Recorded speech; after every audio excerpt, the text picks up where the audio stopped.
Hello students.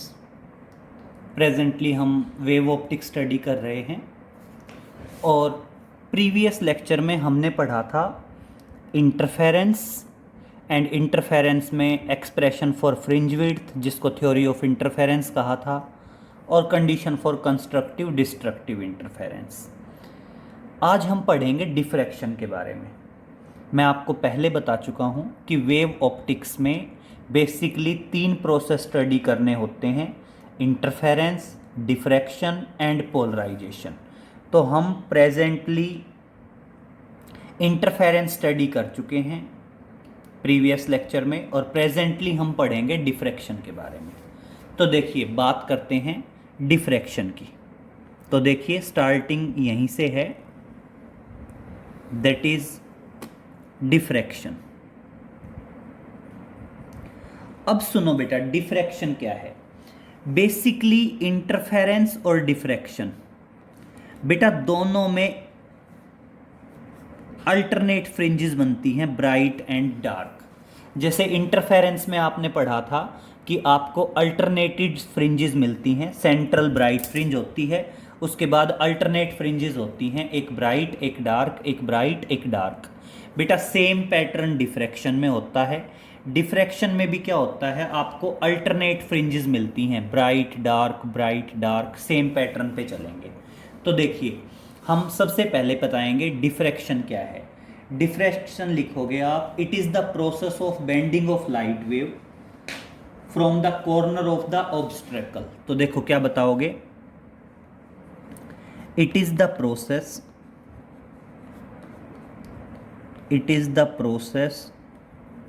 of bending of light wave। क्या बताओगे? It is the process of bending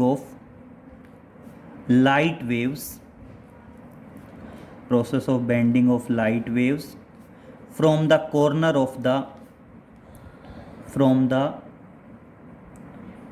corners of the obstacle, या slit बोल सकते हैं बेटा। स्लिट जो है उसके कॉर्नर से या ऑब्स्ट्रकल से, उसको ऑब्स्ट्रकल भी बोल दो, from the corner of the obstacle.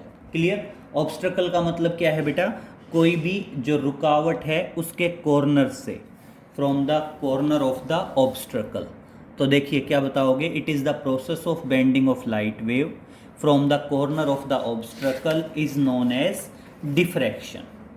Clear? अब देखिए बेटा, आपके डिफ्रैक्शन में क्या होता है, आपको अल्टरनेट फ्रिंजेस मिलती हैं, ब्राइट डार्क। क्लियर? एंड क्या बताओगे, in this process two waves from a single source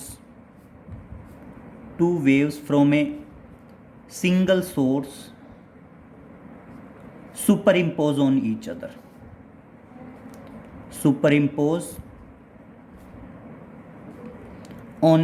other। अब मैं कुछ पॉइंट्स कंक्लूड कर रहा हूं, समझिए। देखिए, आपने इंटरफेरेंस में पढ़ा है कि 2 कोहेरेंट सोर्स होते हैं,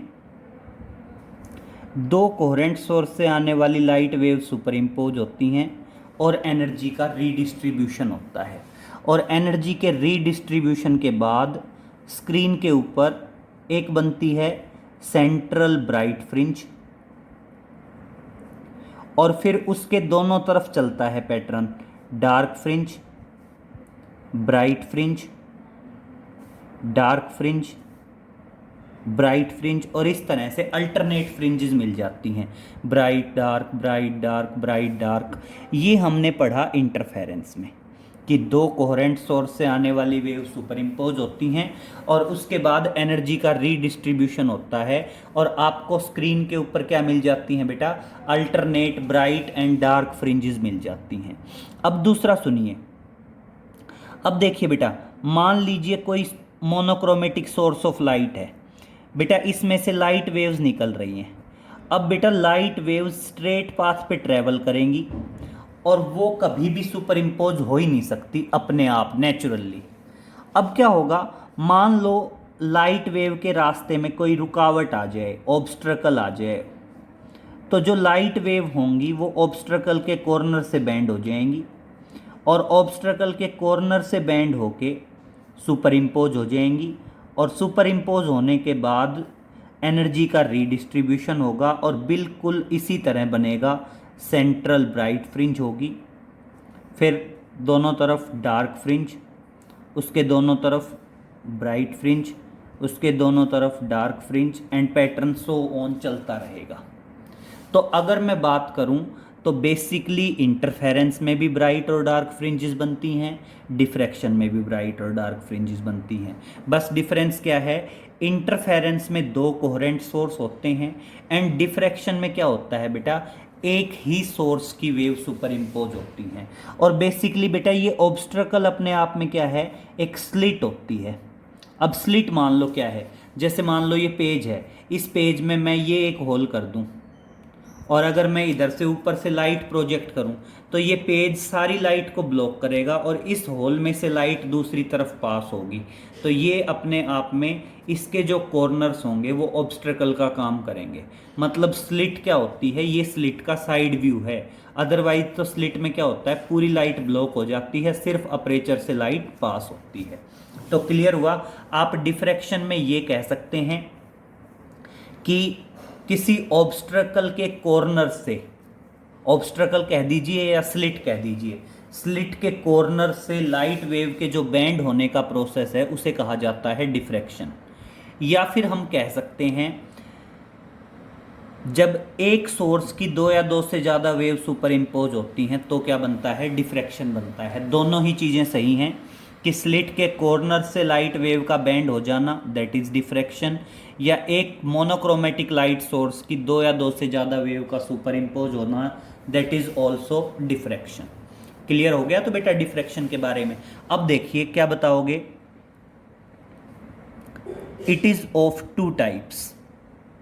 बेटा जो डिफ्रैक्शन है वो डिफ्रैक्शन बेसिकली दो टाइप का होता है बेटा, एक होता है फ्रेस्नेल डिफ्रैक्शन और एक होता है फ्रेनहोफर डिफ्रैक्शन। तो देखिए फर्स्ट वन है that is Fresnel diffraction, first one है that is Fresnel diffraction, that is Fresnel diffraction. And next one है बेटा that is Fraunhofer diffraction, that is Fraunhofer, Fraunhofer diffraction. Clear. अब दोनों सुनिए, फ्रेस्नेल डिफ्रैक्शन और फ्रेनहोफर diffraction के बारे में। अब आपको एक चीज़ क्लियर हुई कि स्लिट होगी, स्लिट अपने आप में क्या है, ऑब्स्ट्रकल है। ऑब्स्ट्रकल से सोर्स भी होगा और ऑब्स्ट्रकल से स्क्रीन भी होगी। भाई जो भी स्लिट है, जो भी ऑब्स्ट्रकल है, उससे एक तरफ सोर्स होगा और उसके एक तरफ क्या होगी बेटा, स्क्रीन होगी। अगर मान लीजिए आप ये कह दें कि सोर्स और स्क्रीन दोनों फाइनाइट डिस्टेंस पे है, तब तो जो डिफ्रैक्शन होता है उसको बोलते हैं फ्रेस्नेल डिफ्रैक्शन। और अगर दोनों के दोनों इनफाइनाइट डिस्टेंस पे हो तो उसको बोलते हैं बेटा फ्रेनहोफर डिफ्रैक्शन। क्लियर हुआ। मतलब देखो डिफ्रैक्शन में स्लिट से पास होने के बाद डिफ्रैक्शन होता है, तो एक लाइट सोर्स होगा जिसमें से लाइट वेव चलेंगी, स्लिट में से पास होंगी और फिर डिफ्रैक्शन पैटर्न ऑब्टेन्ड होगा ऑन ए स्क्रीन। तो अब जो स्लिट है जिसको हम ऑब्स्ट्रकल बोल सकते हैं, उससे सोर्स भी कुछ ना कुछ डिस्टेंस पे होगा और उसके एक तरफ स्क्रीन भी कुछ ना कुछ डिस्टेंस पे होगी। अगर सोर्स और स्क्रीन दोनों के दोनों स्लिट से फाइनाइट डिस्टेंस पे हों तो उसको बोला जाता है फ्रेस्नेल डिफ्रैक्शन। और अगर सोर्स और स्क्रीन दोनों के दोनों इनफाइनाइट डिस्टेंस पे हों तो उसको बोला जाता है फ्रेनहोफर डिफ्रैक्शन। तो देखिए क्या बताओगे, it is the diffraction in which, Fresnel की बात करते हैं, it is the diffraction in which, it is the diffraction, ये क्या है बेटा आपका डिफ्रैक्शन है, it is the diffraction in which source and screen both are at finite distance from the obstacle. It is the diffraction in which source and screen both are at finite distance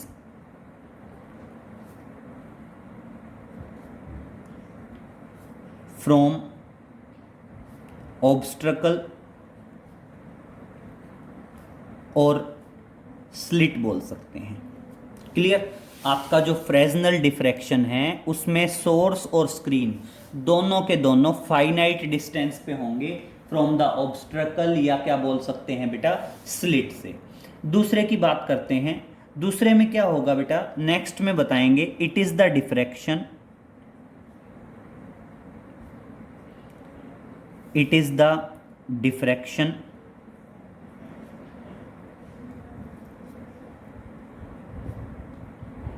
in which source and screen both are at infinite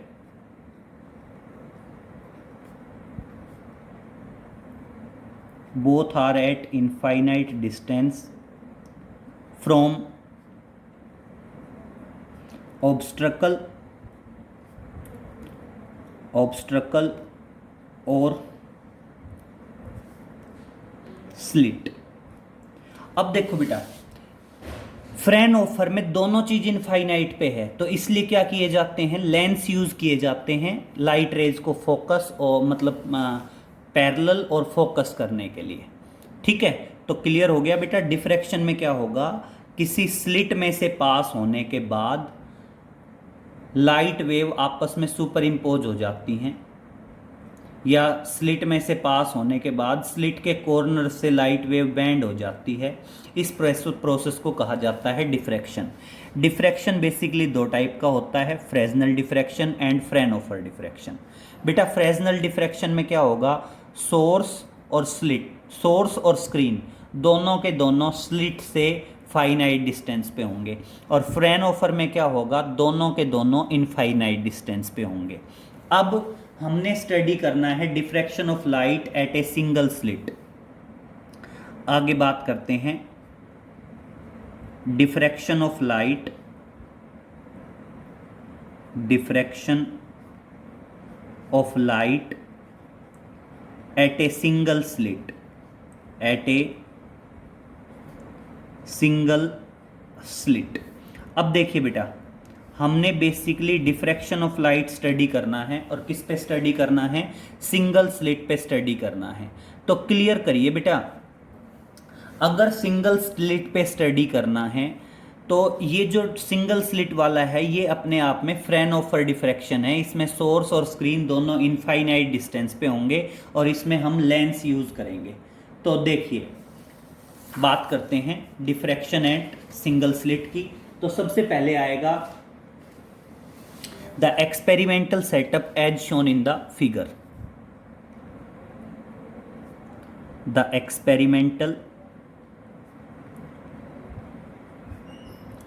setup as shown in figure, मतलब experimental setup क्या है बेटा, as shown figure है। और figure देखिए बेटा बहुत ध्यान से, फिगर सबसे इंपॉर्टेंट है। सबसे पहले हम क्या कहते हैं, consider a source of monochromatic light, और बेटा उसको प्लेस्ड कर देते हैं at the focus of the lens L1। जो लेंस L1 है, लेंस L1 के फोकस पॉइंट पे प्लेस कर देते हैं। लेंस L1 के फोकस पॉइंट पे प्लेस करने से फ़ायदा क्या होगा बेटा, फोकस पॉइंट पे प्लेस करने का फ़ायदा ये होगा कि जब लाइट रेज लेंस में से पास होंगी these are becomes parallel to each other. तो ये आपस में क्या हो गई बेटा, पैरेलल टू ईच अदर हो गई। और देखना अगर लाइट रेज पैरेलल आ गई तो अपने आप में सोर्स इनफाइनाइट पे हो गया। तो देखना अब आप क्या कहोगे, consider a source of monochromatic light, consider a source of monochromatic light S which is placed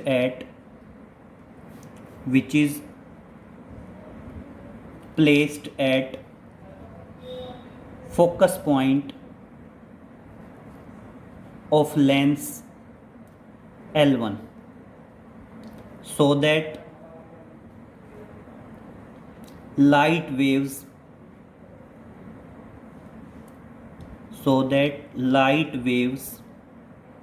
becomes parallel to each other. Light waves becomes parallel to each other after passing through the lens. After passing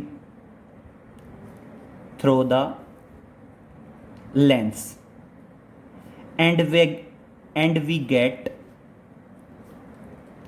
plane wavefront,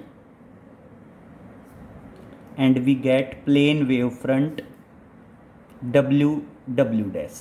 अब मेरी बात सुनिए बेटा, जैसे ही light waves पास होंगी parallel हो जाएंगी, और पैरेलल लाइट वेव्स पे बेटा आपको कौन सा वेव फ्रंट मिलता है, प्लेन वेव फ्रंट मिलता है, डब्ल्यू डैश। क्लियर। अब बेटा हमने डिफ्रैक्शन पैटर्न ऑब्टेंड करना है। डिफ्रैक्शन पैटर्न होगा जब लाइट वेव स्लिट पे इंसिडेंट होंगी। तो देखिए हम आगे क्या करते हैं, ये एक स्लिट लेते हैं A B, consider a slit A B, consider a slit A B whose aperture is small a. Slit है ए बी और इस स्लिट का जो अपरेचर है वो अपरेचर है बेटा small a be the aperture of the slit. उसके बाद बेटा ये आपकी स्क्रीन है X Y at which diffraction pattern is to be obtained, और डिफ्रैक्शन पैटर्न को फोकस करने के लिए बेटा ये यूज़ किया जाएगा lens L2। This is the lens L2 to focus the diffraction pattern. तो देखिए क्या बताओगे, this wave front incident on the slit A B and we get the diffraction pattern,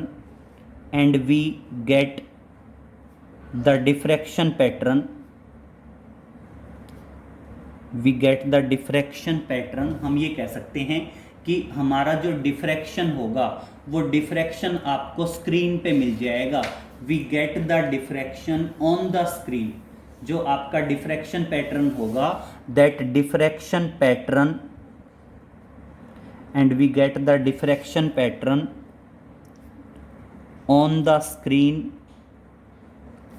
XY which is focused by lens L2। Screen XY पे मिलेगा जिसको focus किया जाएगा lens L2 से। मतलब क्या है बेटा, ये जो दूसरा लेंस होगा ये लेंस डिफ्रैक्शन पैटर्न को फोकस करेगा स्क्रीन XY पे। देखो मोनोक्रोमेटिक लाइट का सोर्स था, इसको लेंस L1 के फोकस पॉइंट पे रखा ताकि लाइट रेज पैरेलल हो जाएं। पैरेलल लाइट रेज होने का मतलब सोर्स इनफाइनाइट पे हो गया, प्लेन वेव फ्रंट मिल गया। डिफ्रैक्शन करने के लिए मैं इसको स्लिट में से पास करूँगा, और अब स्क्रीन भी इनफाइनाइट पे है, और स्क्रीन पे डिफ्रैक्शन पैटर्न को फोकस करने के लिए किस में से पास किया जाएगा बेटा, लेंस L2 में से पास किया जाएगा। क्लियर। नेक्स्ट हेडिंग समझिए, नेक्स्ट हेडिंग आएगी बेटा थ्योरी।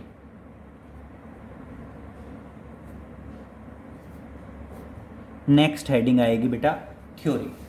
अब देखिए थ्योरी में सबसे पहले क्या बताओगे कि जो पॉइंट ओ है, मेरी बात बहुत ध्यान से सुनना, जो पॉइंट ओ है, पॉइंट ओ पे आपको सेंट्रल ब्राइट फ्रिंज मिलेगी और यहां पे पाथ डिफरेंस क्या होगा, जीरो।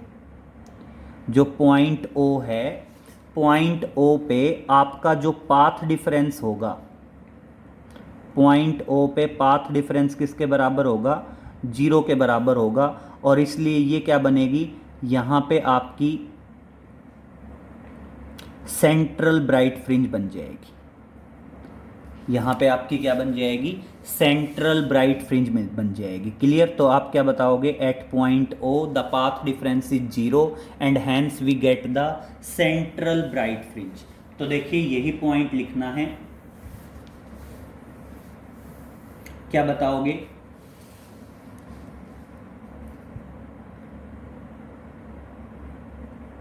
एट पॉइंट ओ, भाई जो पॉइंट ओ है, देखिए बेटा पॉइंट ओ तक पहुंचने में ए से ओ तक और बी से ओ तक दोनों बराबर डिस्टेंस ट्रेवल करती हैं। At point O the path difference is zero, the path difference is zero, hence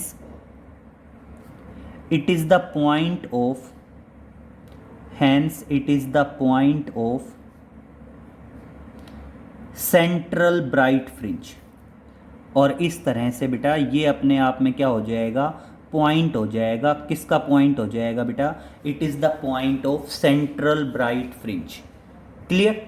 अब देखिए अगर मैं कहता हूं कि मेरे को डिफ्रैक्शन पैटर्न चाहिए पी पे, क्लियर करना बहुत ध्यान से। अगर मैं कहता हूं मेरे को डिफ्रैक्शन पैटर्न चाहिए पॉइंट पी पे, पॉइंट पी जो है वो मान लीजिए सेंट्रल ब्राइट फ्रिंज से एक्स डिस्टेंस पे है। सेंट्रल ब्राइट फ्रिंज से कितने डिस्टेंस पे है, एक्स डिस्टेंस पे है। तो देखना पी पे अगर इंटरफेरेंस पैटर्न होगा तो इसका मतलब क्या है, यहां से जाने वाली वेव भी पी पे पहुंचेगी, यहां से जाने वाली वेव भी पी पे पहुंचेगी, और जो पॉइंट बी है, पॉइंट बी से जाने वाली वेव भी कहां पे पहुंचेगी, पी पे पहुंचेगी। क्लियर हुआ। अगर मैं डिफ्रैक्शन पैटर्न पी पे लेना चाह रहा हूं तो देखना यही सिचुएशन आएगी, डिफ्रैक्शन पैटर्न पी पे ऑब्टेंड होगा। और अब मेरे को पाथ डिफरेंस कैलकुलेट करना पड़ेगा पॉइंट पी पे। तो देखना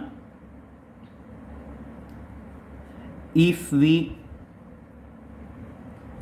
want the diffraction pattern, if we want the diffraction pattern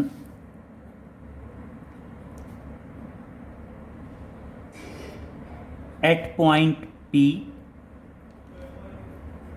then we have to calculate, then we have to calculate, then we have to calculate path difference at point P। तो हमें क्या करना पड़ेगा बेटा, path difference calculate करना पड़ेगा कहां पे, पॉइंट P पे। तो देखिए therefore path difference at point P, और इस तरह से जो पाथ डिफरेंस है पॉइंट P पे, वो पाथ डिफरेंस किसके बराबर आ जाएगा, मान लो हम पाथ डिफरेंस को डेल्टा से लिखते हैं। और मेरी बात सुनिए बेटा, ए से आने वाली वेव कम डिस्टेंस ट्रेवल कर रही है, बी से आने वाली वेव ज़्यादा डिस्टेंस ट्रेवल कर रही हैं, तो ऑटोमेटिक पाथ डिफरेंस आ जाएगा बीपी और उसमें से माइनस कर देंगे एपी, बीपी माइनस एपी, यही आया पाथ डिफरेंस। अब देखिए बेटा क्लियर हो गया यहां तक। अब समझिए वो क्या कहता है कि भाई हमें पाथ डिफरेंस चाहिए, तो वो कहता है यार ऐसा कर लो, नॉर्मल ड्रा कर लो ए टू एन। भाई ये ए पॉइंट था, ये बी पॉइंट था और ये था पॉइंट पी, तो वो कहता है आप नॉर्मल ड्रा कर दो ए टू एन। हमने ए से एन तक नॉर्मल ड्रा कर दिया, इस एंगल को थीटा मान लिया। अब देखिए ए से पी और n से p दोनों डिस्टेंस बराबर हैं और पाथ डिफरेंस किसके बराबर आ गया, bn के बराबर आ गया। बेसिकली बात तो वही है, आप क्या करो bp माइनस AP कर दो, वो भी पाथ डिफरेंस आएगा।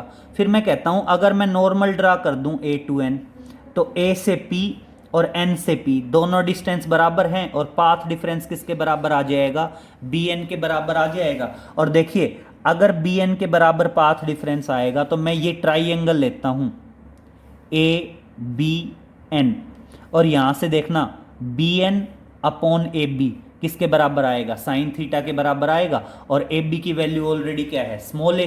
तो देखिए इससे नेक्स्ट पेज पे चल रहा हूं, डायग्राम को थोड़ा सा ध्यान में रखेंगे तो देखना यही था। Now to calculate the path difference, देखना क्या था, now to calculate path difference draw normal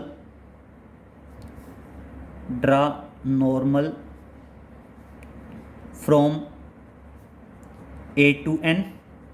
path difference calculate करने के लिए हमने नॉर्मल ड्रा कर दिया बेटा a to n, एंड क्या आया, देयरफॉर जो आप पाथ डिफरेंस बोल रहे थे डेल्टा,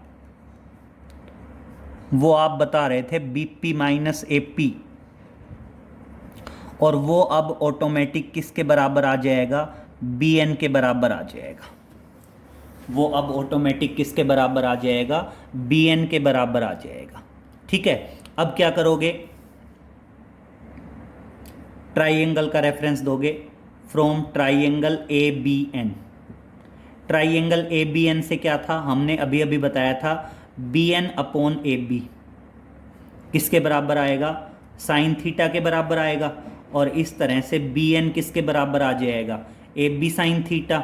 और बेटा AB क्या है, स्लिट का अपर्चर, और इसलिए स्लिट का अपर्चर हमने बताया था स्मॉल a, और स्मॉल a साइन थीटा आ गया।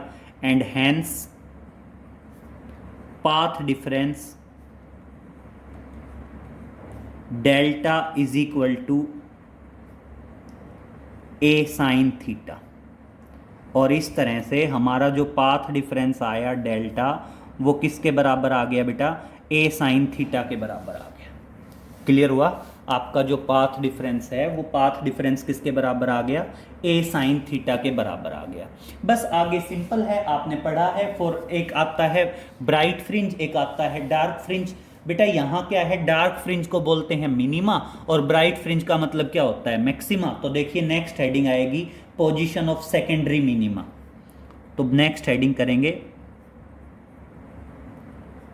पोजीशन ऑफ सेकेंडरी मिनिमा, और एक क्या आएगा बेटा, मिनिमा, और एक आ जाएगा मैक्सिमा। तो देखिए क्या बताओगे, now for the position of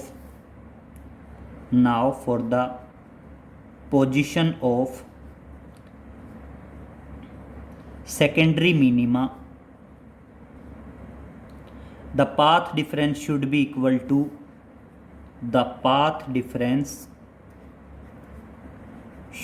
equal to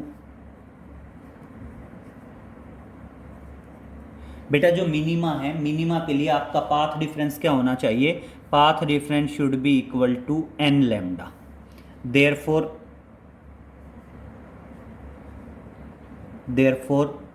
path difference a sine theta is equal to n lambda.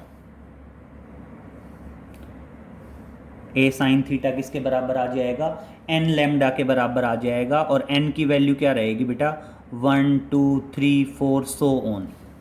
Clear. और देखिए अगर मैं यहाँ पे कहूँ फॉर फर्स्ट डार्क फ्रिंज, अगर मैं बात कर दूँ यहाँ पे फर्स्ट डार्क फ्रिंज की, चलो बाद में डिस्कस करते हैं फर्स्ट डार्क फ्रिंज को, यहाँ तक आया समझ में।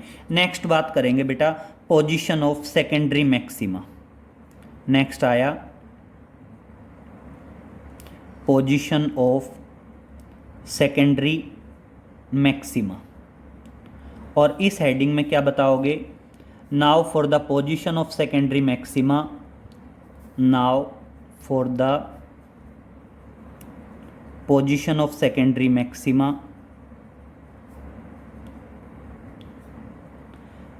the path difference should be equal to the path difference should be equal to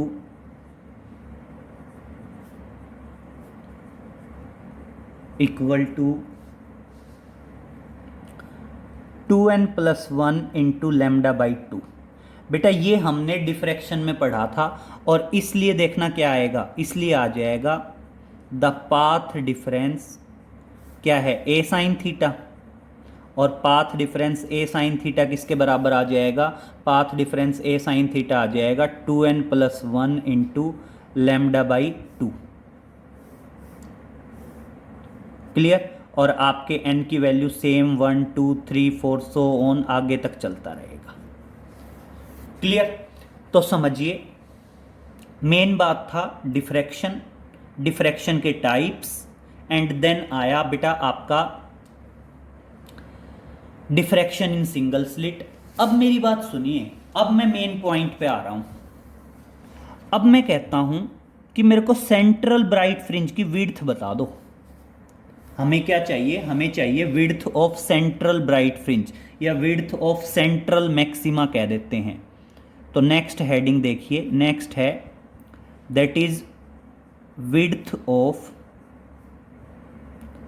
central bright fringe बोल दीजिए या सेंट्रल मैक्सिमा बोल दीजिए। सेंट्रल ब्राइट फ्रिंज या इसको क्या बोल देंगे, विड्थ ऑफ सेंट्रल मैक्सिमा। अब मेरी बात समझिए बेटा, क्या कंडीशन है, इसके लिए क्या करना पड़ेगा। हमने ये माना था कि बेटा सेंट्रल ब्राइट फ्रिंज के दोनों तरफ डार्क फ्रिंज बनेगी, इधर भी पहली डार्क फ्रिंज और इधर भी पहली डार्क फ्रिंज। और बेटा पहली डार्क फ्रिंज तक का जो डिस्टेंस आएगा वो अपने आप में सारी की सारी सेंट्रल ब्राइट फ्रिंज बनेगी, वो अपने आप में सारी की सारी क्या बनेगी, सेंट्रल ब्राइट फ्रिंज बनेगी। अब एक बार समझिए, हमने क्या था, ये आपका मोनोक्रोमेटिक लाइट का सोर्स लिया था, इसको लेंस L1 के फोकस पॉइंट पे रखा था, लाइट रेज पैरेलल हो गई थी, पैरेलल लाइट रेज पे ये आपका प्लेन वेव फ्रंट आ गया था WW'। इस प्लेन वेव फ्रंट को हमने स्लिट AB पे इंसिडेंट करा दिया था, स्लिट AB पे इंसिडेंट कराने से आपका डिफ्रैक्शन पैटर्न बन गया था। डिफ्रैक्शन पैटर्न स्क्रीन पे बना था जिसको लेंस L2 का यूज़ करके फोकस कर दिया गया था। पॉइंट O जो था, पॉइंट O पे सेंट्रल ब्राइट फ्रिंज बनी थी। और फिर हमने कहा था कि डिफ्रैक्शन पैटर्न P पे है, सेंट्रल ब्राइट फ्रिंज से P तक का डिस्टेंस था x। क्लियर, यही था ना। अब मेरी बात समझिए बेटा, अगर आप ये कह दो कि ये जो सेंट्रल ब्राइट फ्रिंज से और पहली डार्क फ्रिंज है ये डिस्टेंस x है, तो इतना ही इधर भी होगा x। और बेटा आपकी सेंट्रल ब्राइट फ्रिंज की विड्थ कितनी आ जाएगी, 2x आ जाएगी। भाई देखो, सेंट्रल ब्राइट फ्रिंज से और पहली डार्क फ्रिंज की पोजीशन निकाल लो। सेंट्रल ब्राइट फ्रिंज से पहली डार्क फ्रिंज तक की पोजीशन आई x, तो इधर भी पहली डार्क फ्रिंज इतनी ही दूर होगी, और पहली डार्क फ्रिंज से ये जो गैप बच गया ये सारा का सारा क्या होगा, सेंट्रल ब्राइट फ्रिंज होगी। और इसलिए सेंट्रल ब्राइट फ्रिंज की विड्थ हम 2x बोल देते हैं। तो बेसिकली हमने x निकालना पड़ेगा, और x कहाँ तक निकालना पड़ेगा, x निकालना पड़ेगा up to first dark fringe तक। x कहाँ तक निकालना पड़ेगा, up to first dark fringe तक निकालना पड़ेगा। ठीक है, तो देखिए आप क्या कहते हैं, सेंट्रल ब्राइट फ्रिंज की विड्थ निकालने के लिए बहुत ध्यान से सुनिए, हम क्या करते हैं, now position of first minima. बेटा पोजीशन ऑफ फर्स्ट मिनिमा चाहिए, मिनिमा के लिए कंडीशन क्या है, ये है ना, तो क्या आएगा, now position of first minima n is equal to 1 and therefore a sin theta is equal to 1 into lambda, and therefore sin theta is equal to lambda by a। Clear, sign theta किसके बराबर आ गया, lambda by ए के बराबर आ गया। अब दूसरा सुनिए, अब क्या कहते हैं बेटा, स्क्रीन और स्लिट दोनों के बीच का डिस्टेंस मान लेते हैं कैपिटल डी। क्लियर। अगर पॉइंट पी पे डिफ्रैक्शन होगा, हम नॉर्मल ड्रा करते हैं ए टू एन, ये एंगल थीटा है तो ऑटोमेटिक ये एंगल भी क्या होगा, थीटा होगा। और थीटा होगा तो यहाँ पे जो थीटा है वो ऑटोमेटिक किसके बराबर आएगा, एक्स बाई डी के बराबर आ जाएगा। यहाँ पे जो थीटा है वो थीटा ऑटोमेटिक किसके बराबर आ जाएगा, एक्स बाई डी के बराबर आ जाएगा। और इसलिए आप यहाँ पे कह सकते हैं, now from the diagram, now from the diagram, भाई जो साइन थीटा है वो नियरली इक्वल टू थीटा होगा और बेसिकली किसके बराबर आ जाएगा, एक्स बाई डी के बराबर आ जाएगा। और ये कंडीशन क्या आएगी, if angle are very small, if angle are very small. और बस दोनों को कंपेयर कर दो, इक्वेशन 1 और 2 को। कंपेयरिंग दीज, इनको कंपेयर करिए और इनको अगर हम कंपेयर करेंगे तो देखना क्या आएगा, x by d is equal to lambda by a and hence x is equal to lambda d by a. ये क्या आ गया बेटा, x किसके बराबर आ गया, लैम्डा डी बाई ए आ गया। और देखना, therefore width of central maxima, width of central maxima किसके बराबर होगी, 2x के बराबर होगी। और किसके बराबर आ जाएगा, 2 लैम्डा डी बाई ए। क्या आ गया बेटा, 2 लैम्डा डी बाई ए आ गया। यहाँ पे d क्या है बेटा, distance between slit and screen है, लैम्डा क्या है, वेवलेंथ है, और a क्या है, अपर्चर है। क्लियर। और नोट में डाल देंगे, नोट में डाल देंगे ये, इसके बाद मैं यहीं डाल देता हूँ नोट में, कि अगर आपको एंगुलर विड्थ चाहिए तो एंगुलर विड्थ के लिए क्या आ जाएगा बेटा, जस्ट d से और डिवाइड कर देंगे। अगर मैं एंगुलर विड्थ की बात करूं तो यहाँ पे देखो नोट में डाल देता हूँ मैं, यहाँ छोड़ो नोट में, आप ध्यान रखना कि ये लीनियर विड्थ है। और अगर एंगुलर विड्थ चाहिए तो एंगुलर विड्थ के लिए d और रिमूव कर देंगे। क्लियर। तो इतना करेंगे बेटा, इम्पोर्टेंट टॉपिक है। इसमें हमने पढ़ा diffraction, diffraction in single slit, and then हमने width of central bright fringe calculate की। क्लियर। इतना कर लीजिए, नेक्स्ट लेक्चर में मिलते हैं बेटा। Okay, thank you.